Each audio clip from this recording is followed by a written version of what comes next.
What's going on, everybody? This is Matt with M Rose's Not So Exotics doing an update on my Axolotl Nacho. So here he is right now hanging out behind one of the sponge filters.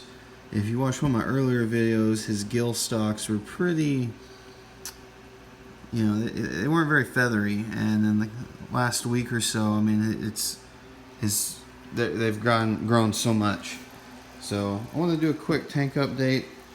If you remember from my earlier video, he was in a 20-gallon long, which was fine, but I saw that my local Petco was doing the $1 per gallon sale, so I went ahead and upped him to a 29. Floor space is still the same, but that gave me 9 extra gallons of water to help hold water parameters.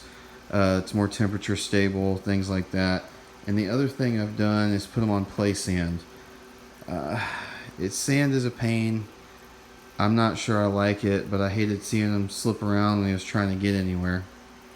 So most of the water, I transferred over about 10 gallons of water that was in the tank, plus the existing sponge filters and hang on back filter and the light and the fan and everything like that. The sand will allow beneficial bacteria to grow, but I don't know that it's long term. I might want to strain it. It's just it's got little bits in it that I don't like, because I do know they are prone to ingest their substrate. So my solution has been feeding them out of the dish or directly out of the tongs and just being really careful right now. But I don't think the sand is going to be long term, at least not without straining it. But I added a new piece of Java fern glued to a lava rock. It's got the Anubias, another Java fern, the moss balls, and then some Java moss I had attached to his driftwood, which isn't really doing too well, but to be fair, I don't leave the lights on very much. So Nacho is doing great. That's what we named our axolotl. He is very shy whenever I seem to have the camera out or the lights on. But you can see him hanging out back here. The water parameters have been great. I've been able to keep my water temperature around 65 to 67 degrees, which is with just the fan. This is just on the low setting, that's kind of on the upper end of the comfort level for these guys. But we're just got out of the hottest part of the year here in Texas, where I'm at.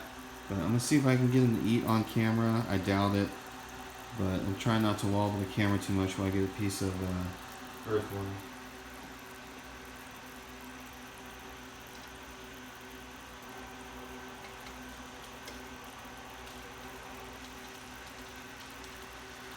So I have been feeding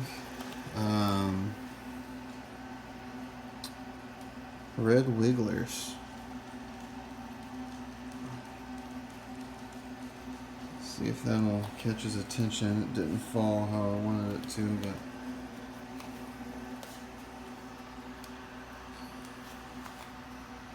red wigglers seem to be the best. They're small, kind of small and skinny, and I'll usually pinch them in half and give them half and get them to eat that way.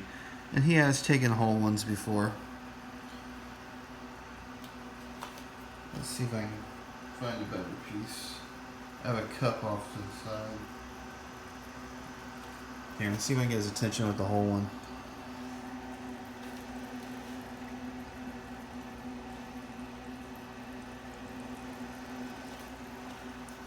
So that one is probably too large for him to munch on, but it definitely gets, or maybe not. Hopefully that came out on camera. I know it's a little fuzzy. Filming through the glass, it's hard to focus, but that is a successful eat on film.